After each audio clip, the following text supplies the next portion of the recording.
नमस्कार विद्यार्थी मित्रांनो, सर्वांचं स्वागत आहे आपल्या एमपीएससी टाइम्स या यूट्यूब चॅनलमध्ये।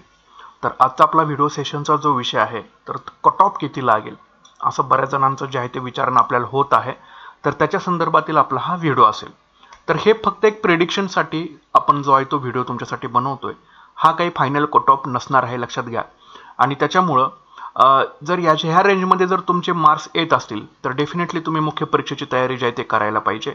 आणि याच्या आधी सुद्धा मी सांगत आलेलो आहे की मुख्य परीक्षा तुम्हाला कधी ना कधीतरी तुम्हाला द्यायचीच आहे। भले तुमचा स्कोर ह्या व्हिडिओमध्ये सांगेन इतका नसेल आणि भले त्याच्यापेक्षा थोडासा जरी कमी असेल तरी सुद्धा तुम्ही मुख्य परीक्षेची तयारी जी आहे हे आत्तापासूनच तुम्हाला करावी लागेल। परीक्षेचा रिझल्ट लागल्यानंतर जर तुम्ही मुख्य परीक्षा आणि तुमचं जर होत असेल प्रिलिमचा स्कोर जर तुमचा चांगला होत असेल आणि त्याच्यामध्ये जर तुम्ही बसत असाल आणि जर रिझल्ट लागल्यानंतर जर तुम्ही विचार करत असाल की मी आता तयारी करतो तर तसं तुमची तयारी होऊ शकणार नाही। त्याच्यामुळे आत्तापासूनच तुम्ही मराठी आणि इंग्लिश ॲटलिस्ट 1 ते 1.5 तास तरी आत्तापासून कंटिन्यू करा, भले तुमचा रिझल्ट मग काहीही येऊ दे। ठीक आहे, तर हे मला डिस्क्लेमर द्यायचं आहे की फक्त हे प्रेडिक्शन आहे, हा फायनल रिझल्ट नाहीये। एमपीएससी पेक्षा कोणीही मोठं नाही, त्याच्यामुळे आपण फक्त प्रेडिक्शन करायचं काम करू शकतो। एक अंदाजित एक सांगू शकतो की कितीपर्यंत कट ऑफ जाऊ शकतं आणि त्यासाठी काही बाबी आपल्याला अभ्यासणं या व्हिडिओच्या माध्यमातून गरजेचे आहेत। ठीक आहे, तर कुठल्या बाबी याच्यामध्ये आपल्याला बघायच्या जेणेकरून आपण एक कट ऑफ पर्यंत पोहोचू शकतो की बाबा इथपर्यंत एक अंदाजित कट ऑफ जो आहे हा जाण्याचे चान्सेस आहेत। ठीक आहे, मात्र हा फायनल कट ऑफ नसेल हे पण तुम्हाला मी आत्ताच सांगतो। तर आता सुरुवात करूया। तर एक पहिल्यांदा आपण अशी गोष्ट करूया की वर्ष त्याच्यामध्ये होणाऱ्या असणाऱ्या जागा आणि त्याचा कट ऑफ किती लागलेलं होतं, तर त्याच्या संदर्भामध्ये आपल्याला पहिल्यांदा हा चार्ट आपण एकदा बघून घेऊया। तर वर्ष 2020 मध्ये एकूण 89 जागा होत्या। आता ह्याच्यामध्ये फक्त ओपन जनरलच्या बाबतीमध्ये आपण बोलतोय, लक्षात घ्या। आणि कास्टच्या बाबतीमध्ये मग ह्याच्यापेक्षा तुम्हाला माहिती आहे की 4-4, 5-5 मार्काचा डिफरन्स राहतो। तर सुरुवातीला आपण ओपन जनरल बद्दल आपण बोलून घेऊया। तर 2020 मध्ये 89 जागा होत्या, कट ऑफ लागलेला होता 53.75। एएसओच्या 67 जागा होत्या, कट ऑफ लागला होता 54.75। 2021 मध्ये 609 एसटीआयच्या जागा होत्या, कट ऑफ लागला होता 46.50।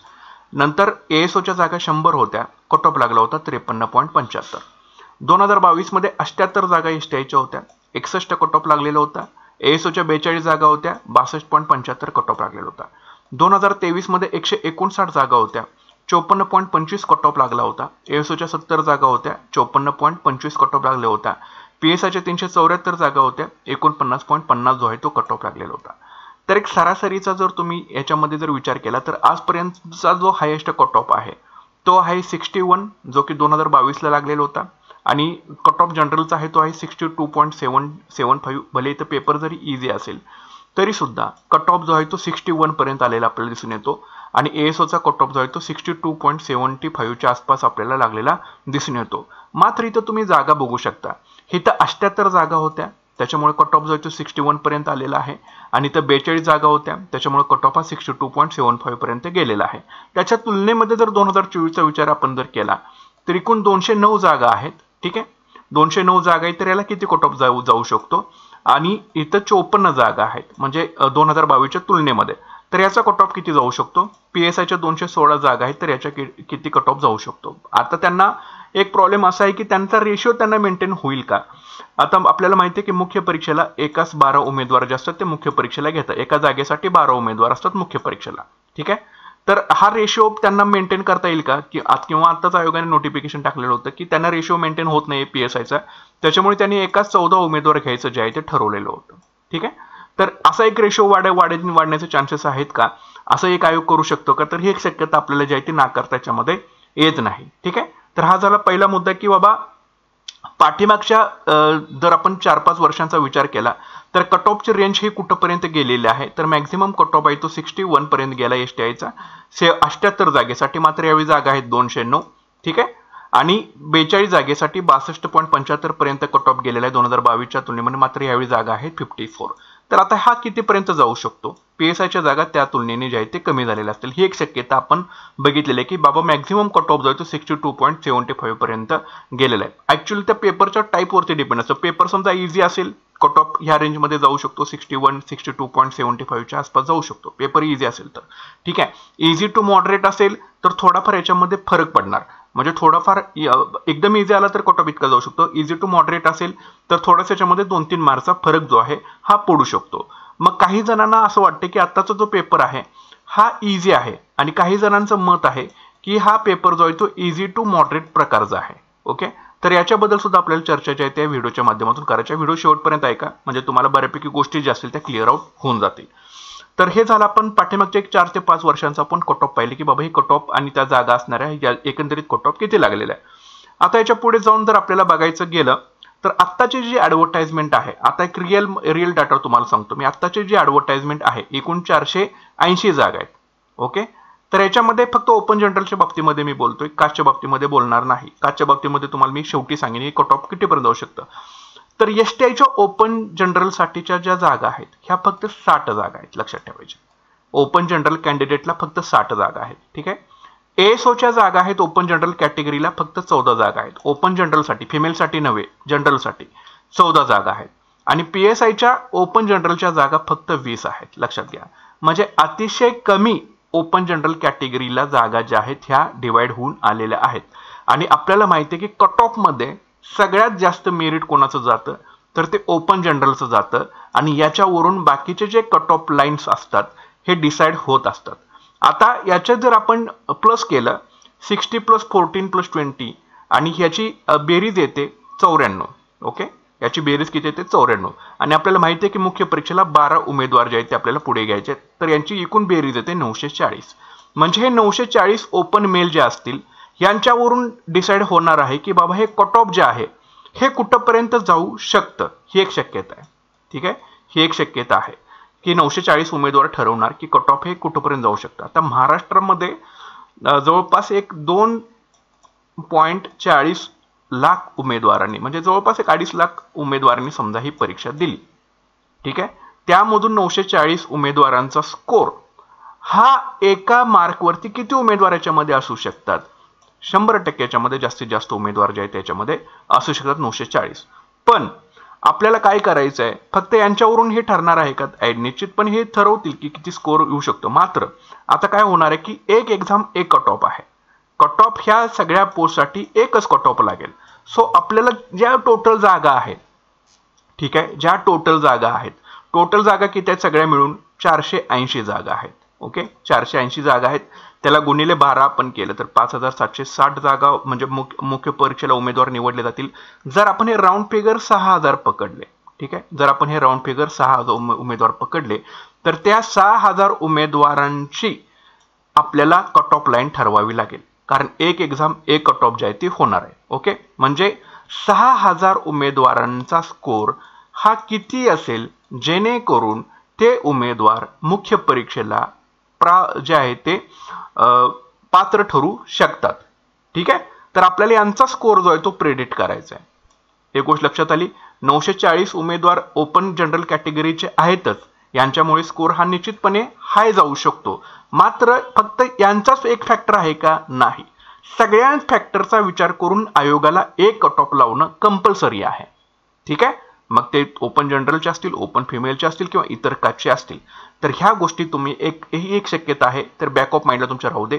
समजा आयोगानं असा विचार केलाय की बाबा इतकं जे आहे आता आम्हाला एकाच 12 घेऊन चालणार नाही, आम्हाला जे राऊंड फिगर ठेवायचे असेल तर एकाला 14 घेऊ शकतो आपण.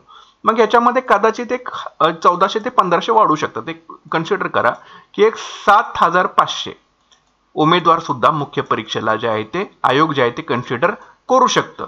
ठीक आहे, एक शक्यता आहे. ठीक आहे, तरी सुद्धा 6000 ते 7500 या रेंजमधून जर आपल्याला कट ऑफ काढायचं असेल तर ते आपण कशा पद्धतीने एक प्रेडिक्शन आपण जे आहे ते कट ऑफचं किंवा सेफ स्कोरचं आपण काढू शकतो. तर त्याच्या संदर्भातील आपण तिसऱ्या स्लाइडवरती आपण त्याची माहिती बघूया कशा प्रकारे आपण जाऊ शकतो. तर इतकं तरी तुम्हाला समजलं का की ओपन जनरलच्या जागा ज्या आहेत त्या अत्यंत कमी आहेत. 14 जागा, 20 जागा आणि 60 जागा. आता हे त्या जिल्ह्यातले टॉपर सुद्धा असू शकतात किंवा बऱ्याच मुलांना चांगला स्कोर सुद्धा याच्यामध्ये पडलेला असू शकतो. ठीक आहे, एक गृहीतक तुम्ही कन्सिडर करून चला. आता आपण याच्या पुढे जाऊया.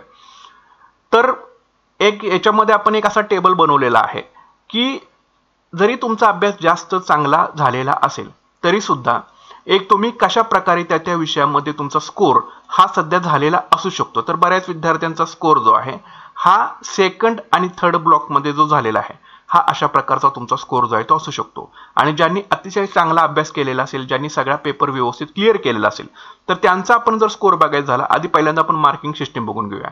तर इतिहासामध्ये जे आहे ते 10 क्वेश्चन पडले होते 10 मार्कला, भूगोलामध्ये 10 क्वेश्चन पडले होते 10 मार्कला, राज्यशास्त्र 15 क्वेश्चन 15 मार्क, अर्थशास्त्र 15 क्वेश्चन 15 मार्क, सामान्य विज्ञान 15 क्वेश्चन 15 मार्क, चालू घडामोडी 15 क्वेश्चन 15 मार्क, गणित 10 क्वेश्चन 10 मार्क, बुद्धिमत्ता 10 क्वेश्चन 10 मार्क, अशी एकूण 100 गुणांची परीक्षा जी होती हे तुमची झालेली होती.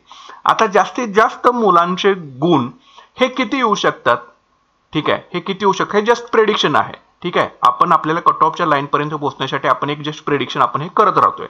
तर इतिहासामध्ये त्यांचे 10 पैकी 7 बरोबर येऊ शकतात, भूगोलामध्ये 10 पैकी 8 बरोबर येऊ शकतात, राज्यशास्त्रामध्ये 15 पैकी 12 बरोबर येऊ शकतात, अर्थशास्त्रामध्ये 15 पैकी 12 बरोबर येऊ शकतात, सामान्य विज्ञानामध्ये 15 पैकी 10 बरोबर येऊ शकतात कुणाचे, चालू घडामोडीमध्ये 15 पैकी 12 येऊ शकतात, गणितामध्ये 10 पैकी 7 येऊ शकतात आणि बुद्धिमत्तामध्ये 10 पैकी 7 येऊ शकतात. ठीक आहे, तर आयोग असं एक गुगली फेकतं की प्रत्येक परीक्षेमध्ये तुम्ही बघितलेला असेल एखादा तरी विषय जो आहे हा अवघड आयोग जे आहे ते विचारत असतं. आता या वेळेला चालू घडामोडीचे प्रश्न बऱ्याच जणांना सुटलेले नाहीयेत, हा एक फॅक्टर आहे. दुसरी गोष्ट असा आहे की गणित आणि बुद्धिमत्ता सोडवण्यासाठी बऱ्याच विद्यार्थ्यांना वेळ जो आहे हा पुरलेला नाहीये.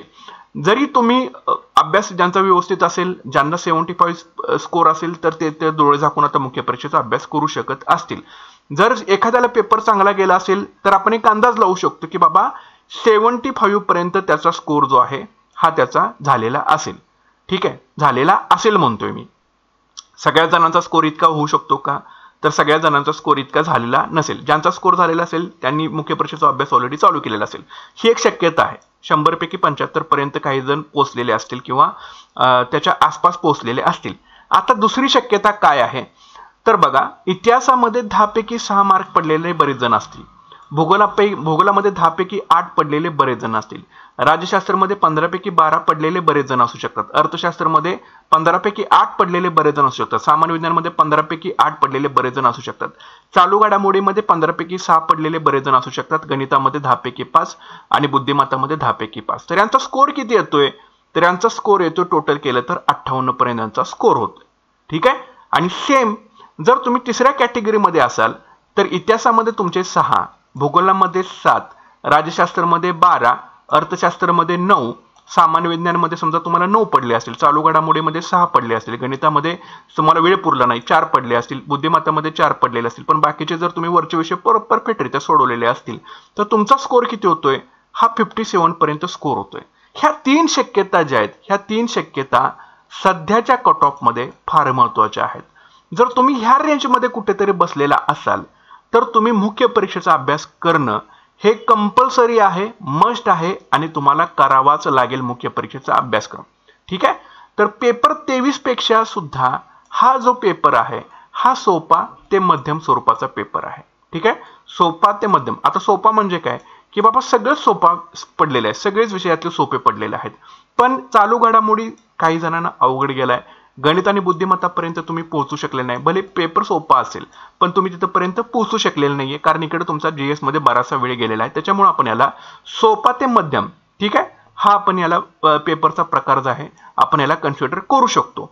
त्याच्यामुळं बऱ्याच जणांचा स्कोर जो आहे हा इथं 58 to 57च्या दरम्यान जो आहे हा इथं स्टक झालेला आपल्याला दिसून येतो. ठीक आहे, स्टक झालेला दिसून येतो. इवन जर तुम्ही मॉडरेटली जरी विचार केला तरी सुद्धा बरेच जण जे आहे ते इथं स्टक झालेले आपल्याला दिसून येतात. ठीक आहे, त्याच्यामुळं कट ऑफची लाईन पार करत असताना तुम्ही किती क्वेश्चन्स सोडवलेत आणि तुमचे किती क्वेश्चन्स बरोबर आलेले आहेत याच्यावरती सुद्धा हे सगळं जे आहे हे डिपेंड आपण म्हणजे प्रेडिक्शन करताना ह्या 3 शक्यतांचा अभ्यास जो आहे तो आपल्याला करावा लागणार आहे.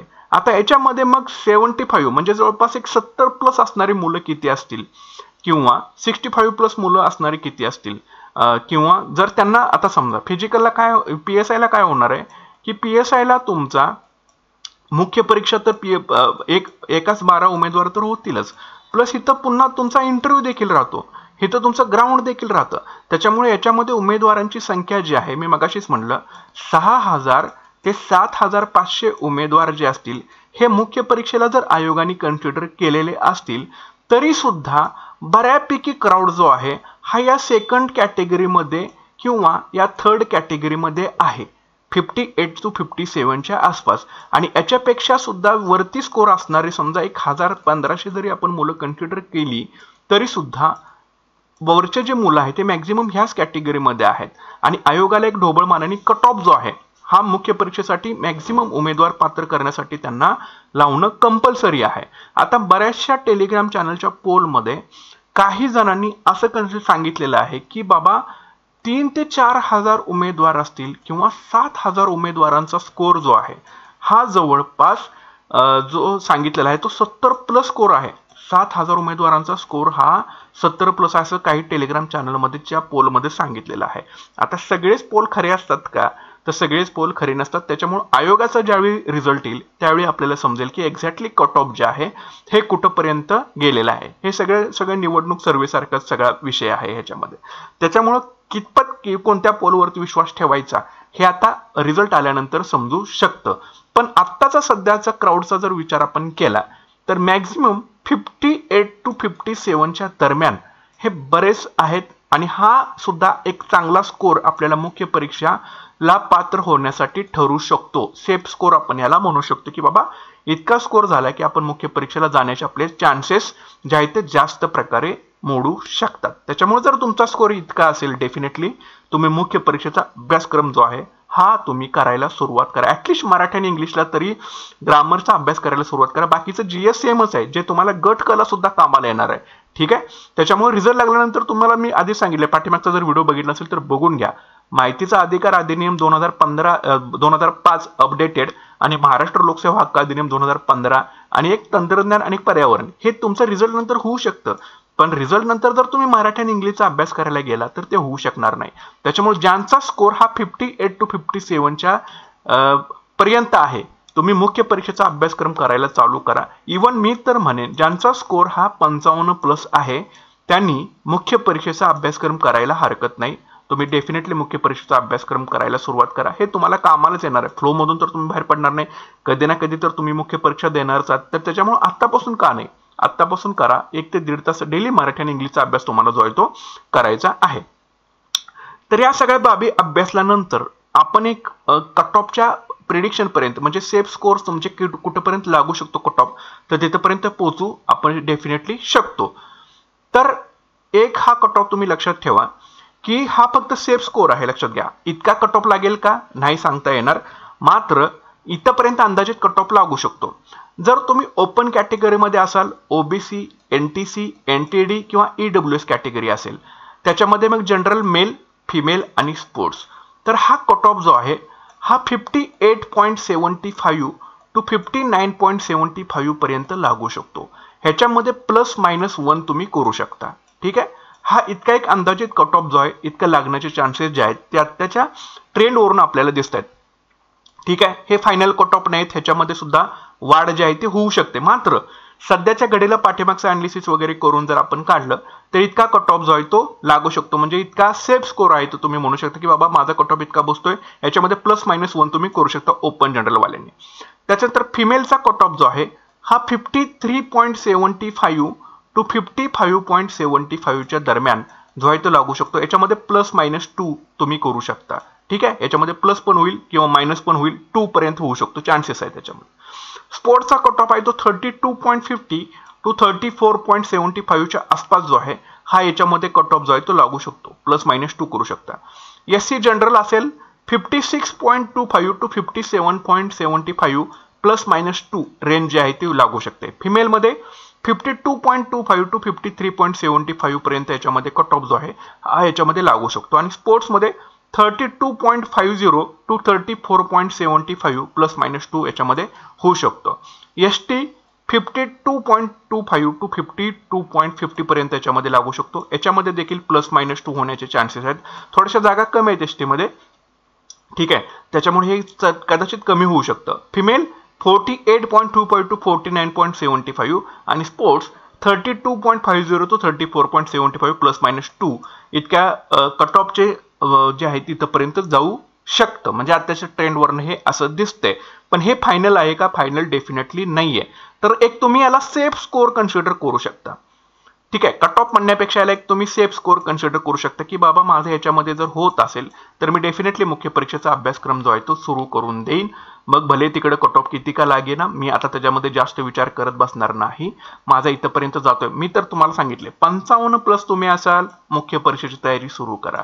फिमेलचा स्कोर हा 50+ येतोय, मुख्य परीक्षेची तयारी सुरू करा साइड बाय साइड. ठीक आहे, कट ऑफ मध्ये आला, तुमची मराठी आणि इंग्लिशची तयारी प्रॉपरली झालेली असेल, रिझल्ट नंतर 1 महिन्यामध्ये तुम्ही बाकीचे सांगितलेले विषय करू शकता. तर कट ऑफ मध्ये नाही आला तर तुमची गट कची पूर्व परीक्षेची तयारी चांगली होईल. त्याच्यामुळे विनाकारण आता याच्या गोष्टींचा विचार करत तुम्ही वेळ वाया अजिबात घालवू नका, हे माझं स्पष्ट मत आहे. त्याच्यामुळे पुढची तयारीला लागा. पुढे गट क आहे, याची side by side Marathi English चालू ठेवा. भले होईल नाही होईल माहित नाही, पण ऍटलिस्ट अभ्यास तरी तुमचा होईल आणि दिवस हातातून जाणार नाही. जे तुम्ही आता विचार करत बसलाय माझं होईल का नाही होईल, काही सांगता येणार नाही. 1 कट ऑफ आहे, 1 एक्झाम 1 कट ऑफ आहे. पहिल्यांदाच आयोग हा एक्सपेरिमेंट करतोय, त्याच्यामुळे कोणीही आता सांगू शकणार नाही. हे आपण फक्त अंदाजित प्रेडिक्शनचं सांगितलेलं आहे की बाबा इतपत हे कट ऑफ जे आहे ते लाईन लागू शकते. आता याच्यानंतर आयोगच राम भरोसे आहे. आयोग जे सांगेल तीच पूर्व दिशा राहणार आहे. त्याच्यामुळं अभ्यास करणं, लढत राहणं, जोपर्यंत पोस्ट मिळत नाही इतकंच आपल्या हातामध्ये आहे. कर्म करत राहा, फळ आयोग द्यायचं त्यावेळेला देईल डेफिनेटली. त्याच्यामुळं कुणीही हताश निराश न होता अभ्यास तुमचा कंटिन्यू चालू ठेवा आणि एमपीएससी टाइम्स या यूट्यूब चॅनलला सर्वांनी सबस्क्राईब करून ठेवा. कधी ना कधी आपल्याला पूर्व परीक्षा मुख्य परीक्षा द्यायचीच आहे असा विचार बॅक ऑफ माइंडला राहू दे आणि प्रिपरेशन साइड बाय साइडला सुरू ठेवा. जोपर्यंत लिस्टमध्ये नाव दिसणार नाही तोपर्यंत पळून जाण्यात काही पॉईंट नाही. जसं आहे तसं आहे, साइड बाय साइड चालू ठेवायचं. एक्झाम संपली, पुढच्या दिवशी डेस्कवरती या. जे कच्चे दुवे राहिलेले असतील, जे तुमचे कच्चे विषय असतील त्यांना अतिशय चांगल्या पद्धतीने करा. डेफिनेटली एखादी तरी पोस्ट जे आहे हे तुम्हाला मिळून जाणारच आहे. 100% तुम्हाला मिळून जाऊ शकते. इतक्या दिवस पेशन्स ठेवलेत, अजून थोडे दिवस फक्त करा. डेफिनेटली एखादी तरी पोस्ट जे आहे हे तुम्हाला मिळून जाणार आहे. इथपर्यंत जर तुम्ही पोहोचताय तर नक्कीच तुमचा अभ्यास चांगला आहे. फक्त थोडंसं कुठेतरी कमी पडत असाल ते फक्त बघा, ॲनालिसिस करा, ऑब्झर्वेशन करा आणि ॲक्शनेबल प्लॅन एक्झिक्युशन करायला सुरुवात करा. निश्चितपणे एक ना एक दिवस यश तुम्हाला मिळणार आणि तुम्ही आपल्या व्हिडिओ खाली नक्कीच कॉमेंट करणार की मला पोस्ट जे आहे ही मिळालेली आहे. पण त्यासाठी तुम्हाला आपलं चॅनल सबस्क्राईब करावं लागेल, व्हिडिओला लाईक करावं लागेल आणि शेअर करावं लागेल. तर भेटूयात आता पुढच्या व्हिडिओ सेशनमध्ये. Thanks for the watching guys and all the best.